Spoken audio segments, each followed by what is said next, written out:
बात और कि ये विदेशी कंपनियों का बहिष्कार कब होगा। ये विदेशी कंपनियों का बहिष्कार तभी हो सकता है जब आप अपने अपने घर का टेलीविजन बंद कर दें। क्यों? क्योंकि विदेशी कंपनियों की जितनी जाहिरात है वो टेलीविजन के माध्यम से, और रात दिन हमको ये जाहिरात सुना सुना के वो सामान खरीदवाते हैं। हम टेलीविजन क्यों देखते हैं? कई बार मैं लोगों से ये प्रश्न करता हूं कि टेलीविजन क्यों देख रहे हैं, काहे को एंटीना लगाया है, काहे को डिश एंटीना लगाया है, और जिनके घर में डिश एंटीना नहीं उन्होंने केबल कनेक्शन ले लिया है, सब एक ही जवाब देते हैं, राजीव भाई मनोरंजन करना। तो मैं कहता हूं ठीक है भाई मनोरंजन करिए। तो मनोरंजन करते हैं तो क्या देखते हैं? घर के छोटे छोटे बच्चे, उनके साथ उनके मम्मी पापा, उनके साथ उनके दादा दादी, तीनों पीढ़ियां एक साथ बैठकर टेलीविजन पे चित्रहार देखती। चित्रहार में गाना कौन सा आता है? चोली के पीछे क्या है। हंसिए मत, इसको गंभीरता से सुनिए। चीज बड़ी है मस्त मस्त। और कभी कभी मैं आपसे पूछूं, अगर दिल पे हाथ रख के बताइए कि चोली के पीछे क्या है, ये गाना आपका मनोरंजन करता, या चीज बड़ी है मस्त मस्त ये गाना आपका मनोरंजन करता? और अगर ये गाना आपका मनोरंजन करता है तो कितने लोगों में इतनी हिम्मत है जो अपनी मां से पूछ सकें, बोल तेरी चोली के पीछे क्या है? और कितने लोगों में ऐसी हिम्मत है जो अपनी बड़ी बहन के सामने ये कह सके कि तू चीज बड़ी है मस्त मस्त? और दोस्तों, ये गाने आपका मनोरंजन नहीं कर रहे हैं, ये गाने आपका चरित्र खलास कर रहे हैं। वो चित्रहार नहीं है, वो चरित्रहार है। और जिसको मनोरंजन के नाम पर आपने अपने घर में बुला लिया है, ये टेलीविजन आपका मनोरंजन नहीं कर रहा है, आपके मन में एक अजीब तरह की वल्गैरिटी और ऑब्सिनिटी को जन्म दे रहा है। और दुनिया में दो बहुत खतरनाक होती हैं। एक बीमारी होती है जिसको सेक्स की वल्गैरिटी मैं कहता हूं। रात दिन ये टेलीविजन आपको जो कुछ दिखाता है वो सेक्स की वल्गैरिटी है। और ये सेक्स की वल्गैरिटी देखते देखते देखते देखते एक दिन हिंदुस्तान के नौजवान नवयुवतियां भी वही करने लगते हैं जो उस पर दिखाते हैं। क्या हो रहा है हमको? कहां जा रहे हैं हम? इस भारतीय समाज में, भारतीय संस्कृति में बचपन से हमको सिखाया जाता है, if character is lost everything is lost, if wealth is lost nothing is lost, if health is lost something is lost, but if character is lost everything is lost. तो ये जो कुछ आप टेलीविजन पर देख रहे हैं वो आपके चरित्र को बर्बाद करने की एक साजिश है। और ये साजिश किसने बनाई है? ये विदेशी कंपनियां जानती हैं कि हिंदुस्तानी माटी में नौजवानों में इतनी खुमारी है कि कोई विवेकानंद हो जाता है, कोई दयानंद हो जाता है, कोई तिलक पैदा हो जाता है, कोई भगत सिंह हो जाता है। तो अगर तिलक पैदा हो गया, भगत सिंह हो गया, विवेकानंद आ गया, दयानंद आ गया, तो इन विदेशी कंपनियों को मार मार के भगा देगा। तो उनको डर लगता है। तो इसके लिए वो टेलीविजन लेकर आए हैं अपने साथ में कि हिंदुस्तान के नौजवानों को एक मीठी नींद की गोली दे के सुला दो, इनमें से कोई विवेकानंद ना बनने पाए। और आपके सामने आदर्श क्या रखा जाता है?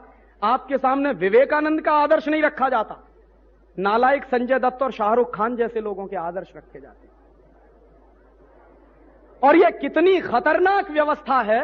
कई बार मैं लोगों से पूछता हूं, छोटे छोटे बच्चे 3-3 साल की उम्र से, 4-4 साल की उम्र से, 5-5 साल की उम्र से यही सब देख रहे हैं। और ये छोटे छोटे बच्चे अगर रोज दिन में 4 घंटे 5 घंटे टीवी देखें और सिनेमा देखें तो जानते हैं क्या होगा? 20 साल की उम्र तक पहुंचते पहुंचते हर बच्चे को कम से कम 30,000 बार मर्डर के सीन दिखाए जाएंगे। हर फिल्म में मर्डर, हर एपिसोड में मर्डर, हर एपिसोड, हर फिल्म में वॉयलेंस, हर एपिसोड में वॉयलेंस, हर एपिसोड में मारामारी। काहे को इतनी मारामारी दिखाते? क्यों इतनी वॉयलेंस हमको दिखाई जाती? पता है क्यों?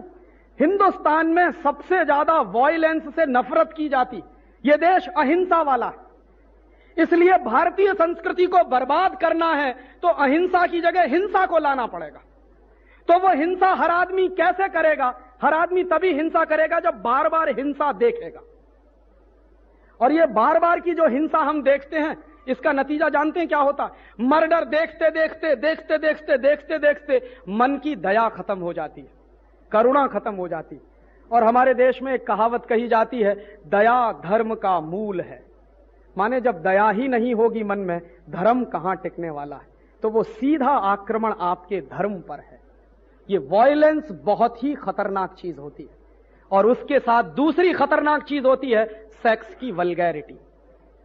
ये सेक्स की वल्गैरिटी हजारों हजारों, लाखों लाखों, करोड़ों करोड़ों नौजवानों को बर्बाद कर रही है। और यह बर्बादी सिर्फ अपने देश में आ रही है ऐसा नहीं है, अमेरिका में और यूरोप में यह बर्बादी आ चुकी है। और यूरोप के देशों में यह सेक्स की वल्गैरिटी की कितनी बर्बादी आई है, एक ही उदाहरण ताजा ताजा आपको देना चाहता हूं। 3-4 दिन पहले एक अखबार निकला, गुजरात समाचार। गुजरात समाचार के दूसरे नंबर के पेज पर एक खबर है। क्या खबर है? ब्रिटेन में 11 साल का बच्चा पिता बन गया है। और ब्रिटेन में अगर 11 साल का बच्चा पिता बन गया है तो उसके पत्नी की उम्र क्या है मालूम है? 15 साल। 15 साल के बच्चे जिनकी उम्र स्कूल में जाने की है, कॉलेज में जाने की है कि मम्मी पापा बनने की है। और ये 11 साल और 15 साल के बच्चों को मां और पिता बनने का नुस्खा किसने दिया है? किसने फॉर्मूला दिया उनको? वो टेलीविजन से आया, सिनेमा से आया। और इस सिनेमा और टेलीविजन ने यूरोप के सारे नौजवानों को बर्बाद कर दिया। मैं कितने यूरोपियन देशों में जाता था और वहां के लोगों से एक ही सवाल पूछता था कि आपके देश की सबसे बड़ी सोशल प्रॉब्लम क्या है? तो वो कहते थे कि राजीव भाई, सबसे बड़ी प्रॉब्लम है कि हमारे देश में 10 साल की, 12 साल की, 14 साल की बच्चियां मां बन जाती। ये सबसे बड़ी प्रॉब्लम। और शादी करने की उम्र आते आते कोई लड़की 10 बार एबॉर्शन कराती है, कोई 15 बार कराती है। ये उनकी प्रॉब्लम है। वर्जिनिटी क्या होती है ये उनको नहीं मालूम है। क्यों नहीं मालूम है? भारतीय संस्कृति क्या होती है ये भी नहीं मालूम है। संयम क्या होता है, अपने ऊपर संयम रखने की व्यवस्था है। विद्यार्थी जीवन तो संयम वाला जीवन होता है, ये हर धर्म कहता है इस देश में। इसलिए विद्यार्थियों को गुरुकुल में जाना पड़ता था ताकि 25 साल तक संयम के साथ आप शिक्षा ग्रहण करिए। वो संस्कृति उनको नहीं आती। और उसके बाद आज उनके यहां प्रॉब्लम इतनी जबरदस्त हो गई है कि बिना शादी के पैदा होने वाले बच्चों को रखें कहां? तो बिना शादी के पैदा होने वाले बच्चों को रखने के लिए ही उनके देशों में कॉन्वेंट स्कूल खोले गए। कॉन्वेंट स्कूलों में यूरोप में कौन बच्चे पढ़ते हैं जिनके मम्मी पापा का पता नहीं है? क्यों नहीं पता है? हिम्मत नहीं है ये बताने की कि ये मेरा बेटा है या मेरी बेटी है। क्यों नहीं हिम्मत है? शादी के पहले हुए हैं। क्यों हो गए हैं शादी के पहले? टेलीविजन पे जो कुछ देखते थे, सिनेमा में जो कुछ देखते थे, वही किया फिर अपने जीवन में। और अब वही वल्गैरिटी अमेरिका में कितनी जबरदस्त आई है। अमेरिका में एक कमीशन बिठाया हुआ है, उस कमीशन में 2 चेयरमैन हैं। दोनों सौभाग्य से एक बार मेरे दोस्त बने थे, 4 साल पहले की बात है। मैं एक बार एक इंटरनेशनल कॉन्फ्रेंस में गया था, बॉन में, फिर फ्रैंकफर्ट में। वहां मेरी उनसे मुलाकात हुई। अभी वो दोनों व्यक्ति अमेरिका की सरकार के एक कमीशन के चेयरमैन हैं। वो कमीशन कर क्या रहा? कमीशन को जिम्मेदारी दी गई है कि पिछले 35 साल में टेलीविजन से अमेरिका में क्या नुकसान हुए हैं इसका अध्ययन करो। तो कमीशन की पहली रिपोर्ट आई है। वो रिपोर्ट क्या कह रही है? 90 million American youths are spoiled due to television and cinema. 9 crore अमेरिकी नौजवान बर्बाद हो गए हैं टेलीविजन और सिनेमा देखकर। 9 करोड़। अमेरिका की कुल आबादी कितनी है? 27 करोड़। 27 करोड़ आबादी में से 9 करोड़ बिल्कुल बर्बाद हो चुके हैं। और उन 9 करोड़ बच्चों की बर्बादी कितनी है? हर पहला और दूसरा बच्चा सीजोफ्रेनिक हो गया, पागल हो गया। और वो पागलपन सेक्स का पागलपन है। अमेरिका में किस कदर पागलपन है आप उसका अंदाजा नहीं लगा सकते।